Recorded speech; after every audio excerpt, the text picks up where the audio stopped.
Bismillahirrahmanirrahim. Assalamualaikum warahmatullahi wabarakatuh. Alhamdulillahirabbil alamin wa bihi nasta'in. Amma ba'du. Alhamdulillah, syukur kita kehadirat Allah Subhanahu wa taala kerana masih lagi memberikan kesempatan ruang masa untuk kita berjumpa di alam maya ini. Hari ini saya nak bacakan untuk renungan dan tadabbur kita bersama, iaitu daripada surah An-Nahl, juga. Sebelum ni pun surah An-Nahl juga, iaitu ayat hari ni iaitu ayat yang ke-95. Surah An-Nahl ayat yang ke-95 yang berbunyi, a'udzubillahi minasyaitonirrajim, wala tashtaru bi ahdillahi thamanan qalila innama indallahi wa khairul lakum in kuntum ta'lamun. Sadaqallahul azim. Maksud dia ialah,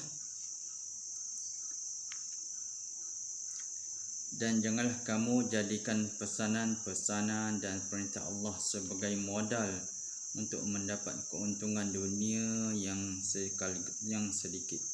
Sesungguhnya apa yang ada di sisi Allah dari balasan yang baik, itulah sahaja yang lebih baik bagi kamu, kalaulah kamu mengetahui. Ini ayat yang ke-95 daripada surah An-Nahl. Tuan-tuan dan puan-puan yang dirahmati Allah sekalian, hari ini kita melihat banyak ahli agama ataupun agamawan yang mana menjual agama. Bukan banyak, ada ahli-ahli agama yang menjual agama. Untuk apa? Untuk mencari keuntungan dunia.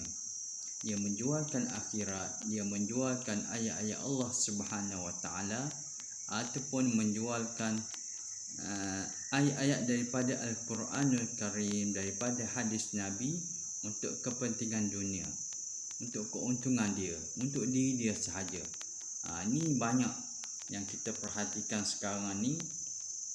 Ni ada di kalangan orang-orang yang ada sedikit ilmu sahaja tentang dunia, tentang ilmu, tentang akhirat. Dia ada, kemudian dia mencari keuntungan melalui kata-kata dia.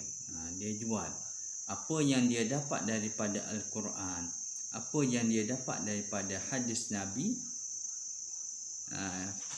Dia jual pada orang ramai. Sebagai contoh dia baca hadis Nabi yang berkaitan dengan habatus sauda. Kemudian daripada habatus sauda ni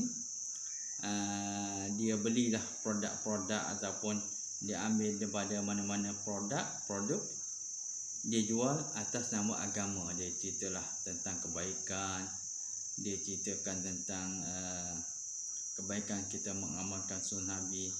Sebenarnya itu baik sebenarnya, tapi ianya mencari keuntungan dunia untuk diri dia dan untuk nak melariskan jualan dia.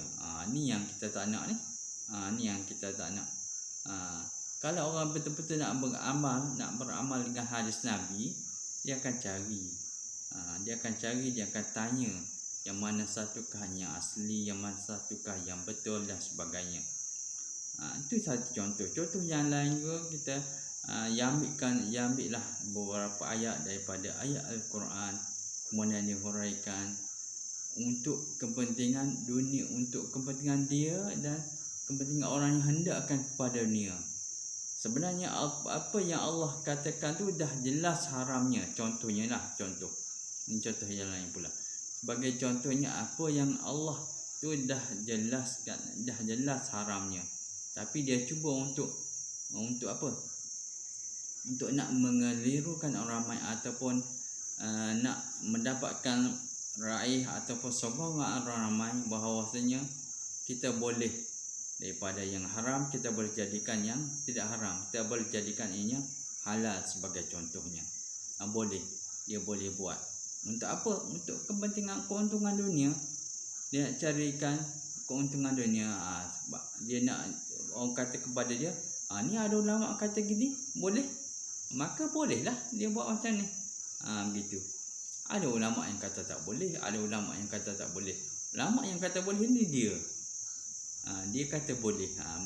Jadi orang main sukalah kepada dia. Mengatakan dia ni boleh. Bagi contohnya rokok lah. Ada orang kata rokok lah. Orang kata kebanyakan ulama lah katakan rokok ni haram. Ada ulama yang katakan rokok ni tidak haram, makruh ataupun halal dan sebagainya. Jadi dia menggunakan masalah itu, isu itu, mengatakan rokok ni tidak haram. Dia mengaitkanlah ayat Quran dan sebagainya. Contohnya lah kan. Contoh. Jadi orang ramai pun sukalah pada dia. Ni keuntungan dunia. Kita namakan dia sebagai keuntungan duniawi. Dia sanggup menjual ayat-ayat Allah Subhanahu Wa Taala semata-mata keuntungan dunia. Ini yang kita tak nak. Inilah maksudnya ayat ni. Inilah maksud ayat yang ke-95 ni. Menjual ayat-ayat Allah ni untuk apa? Untuk nak mencari keuntungan dunia. Kita tak nak macam itu. Kita tak nak macam itu. Kita ambil iktibar, kita baca ayat Al-Quran, kita ambil iktibar dan kita amalkan dalam kehidupan kita seharian. Apa yang Allah katakan haram, tetap haram. Apa yang Allah katakan halal, tetap halal. Itu yang kita tak ada kompromi dalam masalah ini. Kita jelas. Kita dah jelas. Ayat Al-Quran dah jelas, hadis Nabi dah jelas. Kita tak perlu guna kaedah qawaid fikih ataupun kaedah-kaedah fiqh yang lain untuk nak menghalalkan yang mana Allah Ta'ala dah haramkan tu. Kalau Allah Ta'ala dah haramkan kita berbuat baik, kita bersekongkol dengan kaum musyrik ataupun orang munafik ataupun orang musyrikin, kenapa kita nak cari dalil ataupun nak menghalalkan? Boleh-bolehkan kita nak berbaik dan sebagainya, berbaik sangka dan sebagainya. Kenapa? Okey, saya sudahi dengan wabillahi taufiq wal hidayah. Wassalamualaikum warahmatullahi wabarakatuh. Jazakallahu khair.